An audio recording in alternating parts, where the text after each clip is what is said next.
Welcome to episode 3 of Dietitians Who Lift. Today's guest is a registered dietitian who specializes in nutrition for Crohn's and colitis. Please welcome Ashley Hurst. All right, welcome back to Dietitians Who Lift. My name is Summer, I'm a registered dietitian, and with me today we have dietitian Ashley to talk all about her professional projects, her scope of nutrition practice, and everything that she specializes in, and her personal lifting and nutrition journey. So welcome, Ashley. Thank you for being here. Tell us who you are and what you do. Yeah, I was excited to see your Facebook group pop up and you're doing a podcast. That's exciting. Such a unique niche, right? Yeah, I think there are so many of us. And what I'm loving about the group too is that there's so many of us that specialize in something not strength training focused, right? And there's gut health dietitians and pediatric dietitians, and yet still really care and are very passionate about their own strength training journey and find little ways to include the fact that they lift or promote lifting for their populations that they work with in an interesting way. First episode I filmed with Kim, she's a bariatric dietitian. And so here you are. So tell us your, credential, your scope, your niche. How would you describe yourself as a dietitian? What do you do? Well, my business name describes it really well. So we're the Crohn's and Colitis dietitians. So we're group practice and we focus on helping people with Crohn's and ulcerative colitis and microscopic colitis with their journey because it can be very, very hard. I was diagnosed with ulcerative colitis when I was back in 2011 while I was still in school, and it was tough. And so one of the things that we do as a practice is helping people to, one, not feel so alone, but two, helping such a difficult thing, which is figuring out what to eat and how to navigate that when you've got a digestive disease, and helping make that more fun and easier. And so what's kind of unique about our practice is that we all have IBD on our team. So all the dietitians, that's one of the reasons people, I think, are drawn to working with us, is that they don't want to have to explain some of the stuff that they go through. And when you have a digestive disease that still, even though how widespread it is, I feel like not as many people know enough about it, even healthcare professionals. And so, a lot of times you have to explain yourself and explain your journey. And I think people really love not having to do that. And knowing that someone actually gets what you're going through. So yeah, we help people with IBD and get relief and also get answers. It's a growing area. There's lots of people being diagnosed, and it used to be just between 24 and 34 was the age range that was most diagnosed, but now it's grown a lot. So now we have people getting diagnosed later in life and also earlier in life. Yeah, I remember in school being told if you have somebody diagnosed with ulcerative colitis, they're likely to be in their early 20s. And that's really, even in my time when I was in the hospital, I would see patients getting diagnosed with ulcerative colitis or Crohn's, like you said, way later in life. And that was a tricky diet to teach in the hospital setting. And that was even just for like the short term, right? Like they're just diagnosed, and I would be able to give them a handout, a little bit of guidance, but we always referred those folks to our outpatient dietitian because I understand that those ways of eating can be very complex and take a lot of understanding. I love that you say that your whole practice of dietitians are people who live with the condition with which you help people with. I relate to that so much because I'm on my own weight loss journey, my own life and health and nutrition journey for my own weight management on a GLP-1 medication. And I work with patients who are on that journey on GLP-1 medications. And I think people appreciate being able to show up to our visit and they don't have to explain to me like, what is food noise? Or they don't have to, they say I did this particular thing. I'm like, oh, I get it. Been there, done that. I'm like, no judgment, So I think that's cool that you guys all have that, special interest, but also personal experience. I think that goes a really long way. Yeah. What can you tell us? I mean, I know that, I work in this weight management space. I'm not super familiar with all of the classes of like irritable bowel diseases. There are many, correct? Like, can you tell us a little bit about that? Yeah. So irritable bowel syndrome would be more like IBS, like constipation, diarrhea. What IBD is inflammatory bowel disease. So within the naming, that's the key differentiator, that it's chronic inflammation. It's a chronic autoimmune disease where your immune system attacks digestive tissue. So Crohn's and ulcerative colitis are pretty similar. So you can develop ulcerations. You can develop anywhere between like mouth all the way to rectum. You can have all sorts of issues. And what a lot of people don't know is it's not just limited to the gut. So generally you could have stuff like eye inflammation, you could have skin conditions, number of different things that can really turn your world upside down. It's not just a bathroom issue, and it doesn't have a look. So a lot of times, even sometimes people don't get diagnosed because they don't look like they have IBD. They might be suffering and very malnourished but not underweight. They might not have diarrhea, they may have constipation and like extreme fatigue. So I definitely think that it takes a while to get diagnosed because of that. And then also, people, especially women, I feel like women, oftentimes we have very high pain tolerances and sometimes aren't believed, unfortunately, like when things are bad. And so, yeah, sometimes there's a long road to getting that diagnosis. How would somebody start to suspect that maybe they could have that diagnosis? Like, I don't feel great, something going on. What are some things to look for to say, like, oh, maybe I should ask my doctor if maybe I have Crohn's or ulcerative colitis? Yeah, well, what's interesting is I actually realized that I had IBD when I was in an T class and we were going over Crohn's and ulcerative colitis. They only spent like a day on it. We don't get a lot of education around that. But I remember reading it and I was like, wait a minute, this is what I think this is it. Because I had gone to the doctor, I had blood in my stool, and they were like, oh, you're an athlete and you don't look like you have IBD. And so it's probably a hemorrhoid or a fissure. And so I believed that at first, but then I was like, but something's not right. Like I felt really fatigued. My body felt different. I just felt miserable and I couldn't really pinpoint what that was. But it didn't just feel like diarrhea. And I started to believe that more of like, it's not just IBS. So I kept going to several doctors for answers. Really, the only way to know is to do a colonoscopy. But if you have stuff like blood in your stool, extreme fatigue, joint pain, nighttime bowel movements, those are all definitely red flags that it's probably more than IBS. And what's interesting too is you can also have another class of IBD called microscopic colitis, which would be, your collagenous colitis or your lymphocytic colitis, which is also a chronic IBD, but it's harder to detect. So you wouldn't be able to detect it with just a colonoscopy. You'd have to do an actual biopsy and see it under a microscope. So yeah, I think, if you have any of those classic symptoms or you're going more than 10 times a day, bowel movements, those are the things that would really make you think it's a little bit more than just IBS.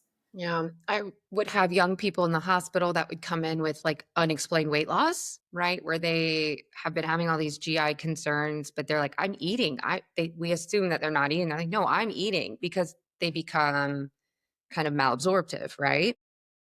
Yeah, malabsorption, but then also when you have like inflammation to that level or you have fevers, your body's so metabolically active that it can be near impossible to keep up. And yeah, I've definitely been down that road myself when I was in my kind of worst flare where it was like there was nothing I can do. You're just kind of like shrinking and it's scary. It's scary when you're going through it for sure. Yeah, it's like a little bit of absorption, and then just the metabolic nature of it is like your body's running a marathon, like ducks on the water. Like when they're moving really fast, you can't really see it. Yeah. What are some of the treatment options? If you do get diagnosed, what does that look like for people? What's their normal path? How do they get with a dietitian? Like what should they be doing to manage it well and feel better? Yeah, so the first thing is to find a good GI and to for someone that you can trust and someone that you can talk about treatment options because it's a lifetime thing. You want to make sure you feel good about it, and everybody will have fears and anxiety about medication. That's like majority of the time, 90% of the time, the people we talk to are, that's a journey that you go on of like it's forever, and that's hard. It's really hard to take in, but yeah, meds are a part of that journey for majority of people. So ulcerative colitis, they generally start people with mesalamine, and times with Crohn's and things that affect more than just the large bowel. And you may have to go into more biologics, and same with ulcerative colitis. A lot of UC patients that are more severe will have to do biologics. That's kind of the path. With microscopic colitis, they tend to do more like budesonide. Budesonide's like the standard treatment option. There's less options with microscopic colitis. And, I think one of my missions of my company is so that like when people get diagnosed, that they should all be paired with a dietitian and someone with IBD experience that can help them on that journey, because malnutrition is such a big part of the journey with IBD. And we know that people that are malnourished don't respond as well to meds, and they have a much more difficult path. And so, I would love it one day if that's like a part of the standard approach where like everybody gets referred out. We're getting there. Like we're making a lot of progress in that area. And a part of that is, helping people realize how valuable dietitians are as a whole, as a collective, how important we are and valuable we are on the team. And not just in IBD, but in lots of conditions. So Yeah. that's a part of that journey. Yeah. So, what are some of the nutrition kind of interventions, special things that people with these conditions that you're teaching and that you're helping them implement into their lives? What are some of those changes that you typically see people have to make? Yeah, one of the things that we developed was it's like called the rainbow method, which is we made it out to be not, we're surrounded by all these different diets, right? Especially with IBD, there's so many different diets that you could take. But we also really struggle with IBD with being very restricted. Like we don't have a lot of options. We don't feel like we have safe foods. And so we developed something called the Rainbow Method, and we actually have a freebie on our website called the Rainbow Challenge. And it's essentially like, it looks like a game. So each day you get like a new thing that you can try, and the goal is diet expansion. So we know with gut health, like the most important thing is diversity and getting color and fiber in the diet. And those are the things that are hardest for someone with IBD.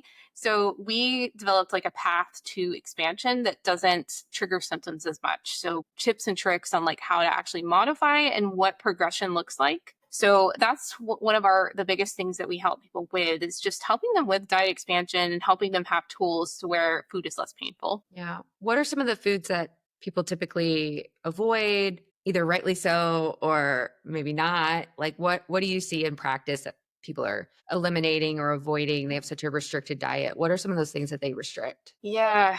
I would say fruits and veggies are commonly taken out, fibers commonly taken out. Could be a number of things, dairy, gluten. I know in my own experience, it was a very practical when I took stuff out, because it was kind of like, how do I get through the day? Because I was still trying to function as a student, as an athlete, as a, going to work. Like you still, like life goes on even after your diagnosis, and you still have to make money to like afford your life. And so a lot of restriction was really practical for me. Like, and eating minimally was my solution at the time when I was really struggling. It was like, I can't have anything right now because I will not be able to make it to work on time. It's a lot of practical decision making that goes into like living if you don't have those tools. So, yeah, I think people eliminate a lot. Majority of people that we see that are pretty severe, they're down to like 5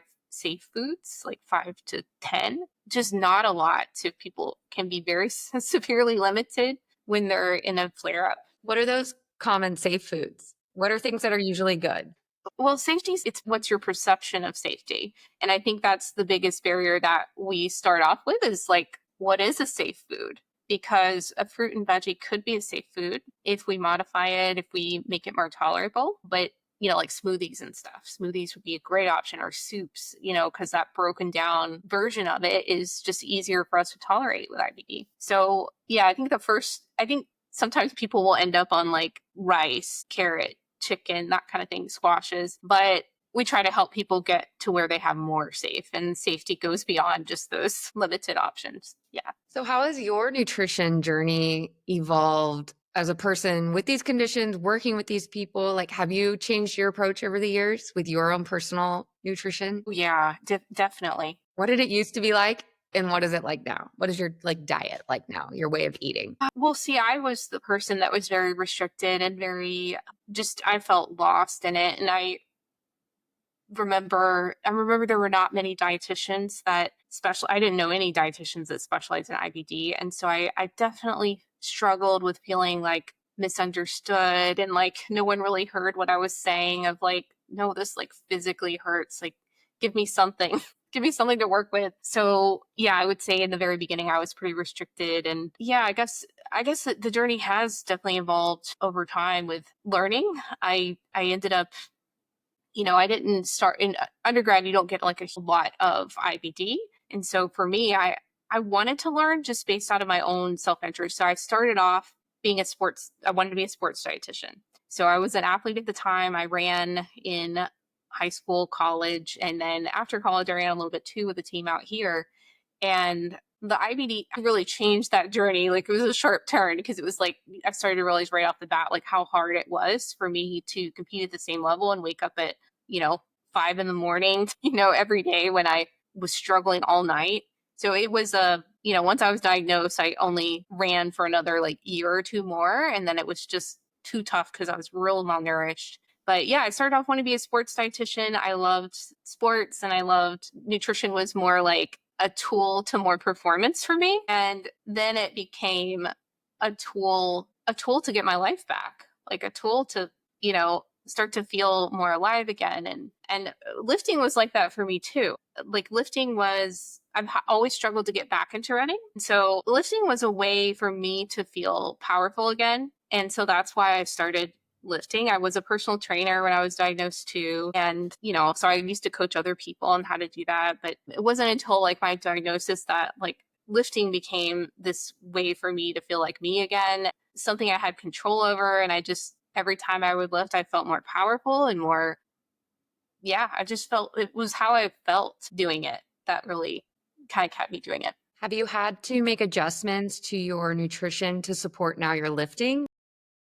Yes, Yeah. definitely. Also, And I always lean on, so one of our dietitians has a very unique niche. She's a sports dietitian and she's an IBD dietitian. And so I always lean on her for all of the guidance around that because she's so good at it. But yeah, I think with listening to her over the years, I've realized like there's a lot more that I have to do to like really fuel properly and make it, productive. yeah. So what does a day of eating look like right now? Do you want to share that, or is that like I people ask me all the time, what do you eat in a day? What do you eat in a day? And I'm always like, well, this is me. This is what I eat. That doesn't mean this is what you're supposed to eat. But I think putting it in real terms of like actual food items and like what your meals look like to fuel your eating. So if there's somebody out there with IBD wants to get into strength training, what would that day of eating like look like? What is your day of eating look? So on a day that I'm like really nailing it or a day that I'm really sucking at it. I love that you said that because there's like a spectrum, right? Like there's what Yeah. we want to be doing and then there's what just happens in real life, right? So Right, because I feel like even as dietitians, like, yeah, we still do the same stuff. We're like, why did I do that? Like, why did I, I you have a know? I have a dietitian friend who is extremely lactose intolerant. He loves dairy and cheese. And he's like, I just know where the bathrooms are everywhere. And it's like a Yeah, choice, right? And so there's what we're supposed to be doing for our right. condition and our nutrition and what our dietitians have dietitians too, like what our dietitians recommend. And then there's what actually happens. So I don't know, Yeah. what's your normal? Well, the one consistent thing I do every day is I do matcha first thing. And I love matcha so much that I went and made my own, manufactured it. And because, there's with matcha, it's all about finding the right quality. And there's a huge difference in what we get at coffee shops sometimes is just not as good or as like bright green and, potent. So, but I do matcha and I like matcha because coffee is such a trigger for me. I know coffee is the norm for most, but coffee is my toxic relationship. So like I will have it, but I know that how it makes me feel. It makes me very jittery, anxious, like so and it triggers my symptoms a lot of times. So most of the time it's matcha, and I'll do like a matcha with honey, and I'll do some soy milk, and that's usually how I start off the day. Sometimes I'll do like oatmeal, or I like non-traditional stuff too. So I might make, a unique breakfast dish. I like to do a lot of fish, like salmon halibut. I use a lot of ginger in cooking, ginger and turmeric. Love Asian dishes. We do a lot of those. Love sushi. Well, sushi's my favorite, like, restaurant thing. Yeah, so lots of like try to get lots of color, try to do smoothies regularly or sake bowls. Love that. And then what does your lifting routine look like right now? How often are you going? What are you doing? What's your approach with lifting and strength training? Yeah, so I'm just getting back into it again. I had food poisoning like 2 weeks ago, and it like knocked me out. It always feels like you're starting from square one every time you have like something like that. So, but yeah, usually it's about 2 to 3 times a week. Yeah, I would say. But I'm lifting at home. It's like it's a wedding year, so I'm trying to like be on a little bit of a budget. So it's whatever we have at home and using that and for the time. I love that. I love that strength training can be whatever you want it to be in whatever location you are in with whatever resources you have, right? It doesn't have to be it doesn't strength training doesn't have to be dumbbells and have big heavy weights. I always have loved the analogy that like you can get a pretty great strength training workout with just your body weight, right? Like if we think about if we're doing a chest press with dumbbells that are 40 pounds, 20 and 20, but I weigh way more than 40 pounds and I'm doing push-ups. I mean, even for my knees, those push-ups might be more challenging than those dumbbells were, right? So we can do a lot of exercises without necessarily having to go to a gym or have like equipment in our Yeah. home. And in some ways it's better because instead of using like a big bar, like you're challenging the strength of each side equally, Mhm. so that's kind of nice. Yeah. So I just bought like I've been wanting to get back to pull-ups, so I bought like pull-up assister and stuff like so I've been trying to do that. Upper body strength is hard, but I'm on that journey again. So trying to get back to my pull-ups. I love that. You said there's a dietitian in your practice that specializes in sports. Yeah. How is that with IBD? Like, are there special supplements or special approaches? Like you said, smoothies are usually well tolerated. Are we supplementing protein in these athletes? Is like whey protein safe for a lot of people with IBD, or do they typically use a different type of product? What does that look So when we first started out, so Krista is her name, and she brought to me this idea of like, let's explore. We started to get like a couple athletes, and she like loved it, and so she was like, let's explore like building up a caseload of that. And we've been really surprised at like how many IBD athletes popped out of the woodwork of like I did not know so many existed because not everybody that has IBD comes forward. So it's a lot of people are very private about it. So we ran into professional athletes that have it. We ran into people trying to get back to it, high school athletes, college athletes. So it's been surprising. And in me having been an IBD athlete too, I was surprised because I know how hard it was for me and how it put me out of the sport. But it's been really inspiring to see all of these people doing their sport and having IBD. So yeah, I think with our approach, we tend to lean more omega-3 rich fish and plant-based focus. And a lot of people with IBD don't do well with dairy to begin with. So that's a lot of them come, not doing any sort of dairies. We do have to encourage a lot more like protein and carbohydrates and like fueling before and after in that population. And it's so much more of a challenge with those people when they have IBD, because especially if they're in a flare, because their body's going through so much already. So you have that increased demand. Plus, on top of that, the sport. So, yeah, it's definitely a challenge, but she does so well with those two intersections. So, yeah, but yeah, she does a lot of fueling plans, a lot of that, like just timing everything out. Yeah. And I understand that you guys are located in Texas, right? Are you a virtual practice or in person? So we're virtual. So we have a dietitian there's two of us in the US, and then we have one in Canada, in Nova Scotia. So she's dual licensed actually. So she's licensed in Canada and the US. Nice. So how do people work with you guys? How do they find you? How can they reach out if they have questions or they think, "Oh my gosh, I need a dietitian who specializes in this." How do they get in touch with you? Yeah. So really easy website, Crohn's and Colitis Dietitians.com. And then on Instagram, we're at the Crohn's and Colitis Dietitians. But yeah, that's typically how people connect. They can schedule a call, they can reach out through the contact form.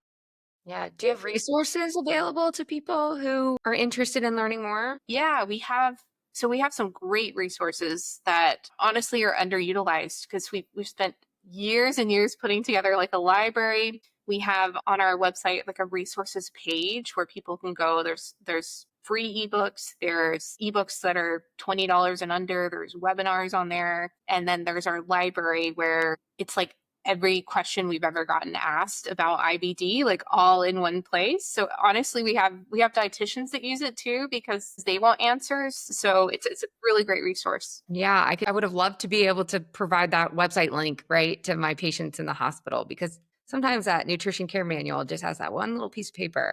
Well, yeah, and they're gonna have like 20 questions when they leave. And there's so many more nuances with gut health in general, right?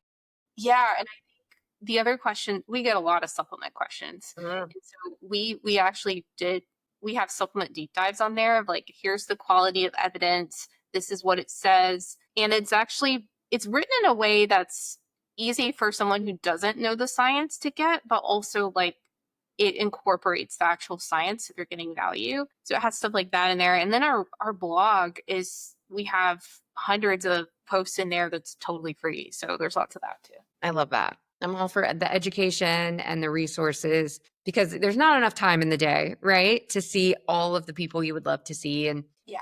access to registered dietitians is definitely something we could do a whole episode on of how difficult that is and how Yeah. underpaid and underutilized we are and just how I'm hopeful though, right? That our profession is growing and I think getting us out here and sharing our knowledge and what we do and how we can help people. And if just one person's listening that has a Crohn's diagnosis and has never met with a dietitian and is able to reach out to you guys and even just read your blog, I think that's awesome. Yeah, and it is. I do think it is changing. And I'll share something hopeful too. Like the so last year I took a job in addition to running my business, and I really started to see how valued we actually are. There were so many doctors that I met and so that were so open to learning about how like which is not what I was expecting because I hear all these stories of like dietitians that have just undervalued, underpaid, but I really think that things are starting to shift. And I've had a number of doctors on our podcast recently that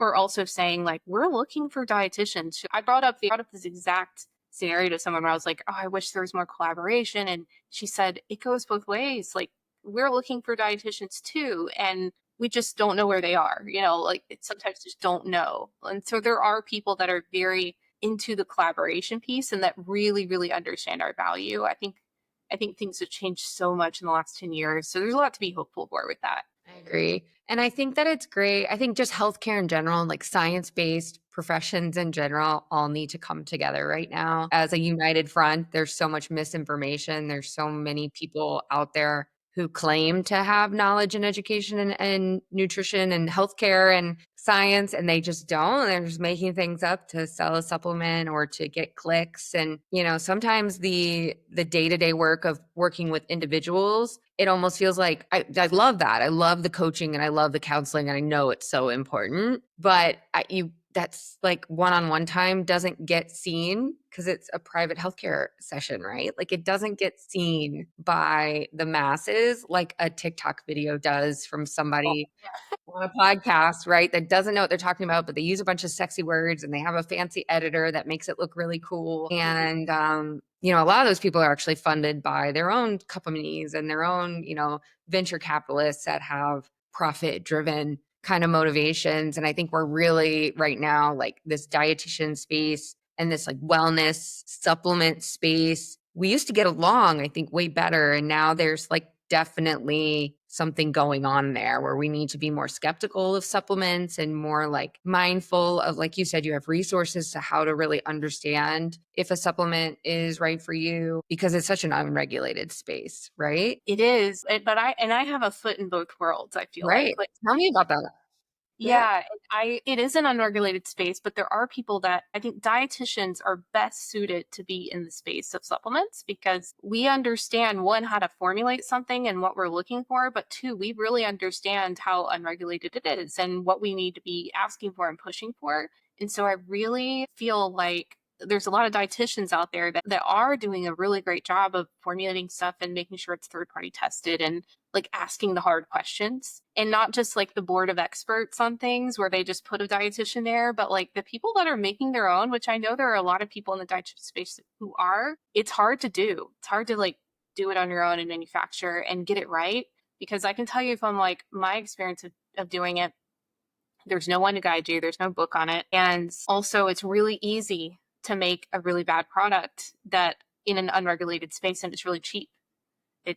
I contacted so many different manufacturing places where it would be way cheaper for me to do that, but it wouldn't be, GMP certified. Like they're not doing the things to actually make sure it's safe. And so of course I didn't go that route. But it takes far more resources and connections and years to actually find the right place often that is doing the right stuff and that will do third party testing and that will do all the right things. But it's worth the wait.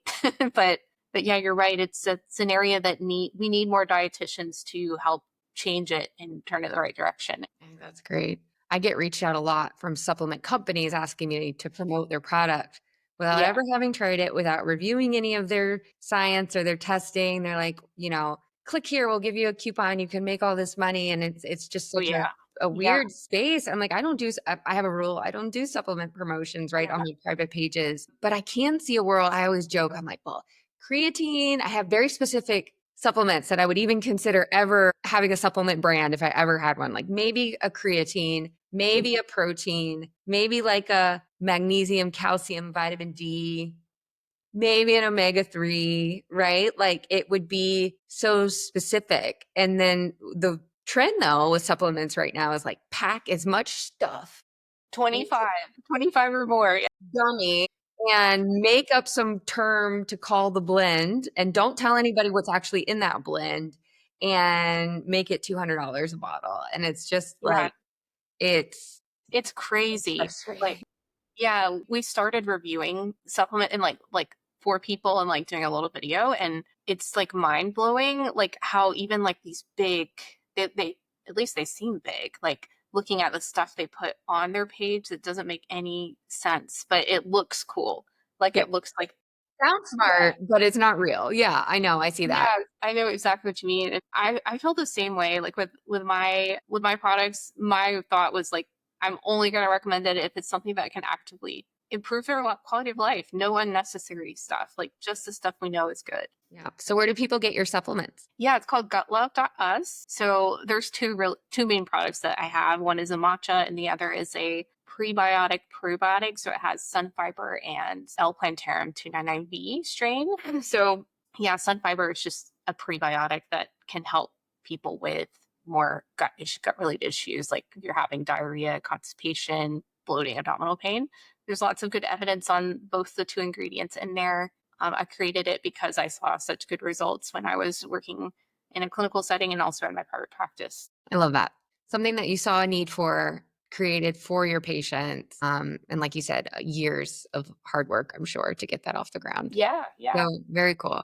Anything else you want to share or make sure we cover before we say goodbye? I think that this has been an awesome conversation. Yeah, thank you Glad so much you're for here. having me and for creating this fun niche for other people that have the interest of looking to be able to connect. If you want to join our Facebook group, we are Dietitians Who Lift. It's a private Facebook community. That's where we kind of plan these podcasts, get people scheduled. If you want to be a guest, that's where you find that information. We have an Instagram page, Dietitians Who Lift. I'm on Instagram as Summer the Dietitian. And to show your support, please engage with this podcast. To work with Summer, please visit joinvineyard.com.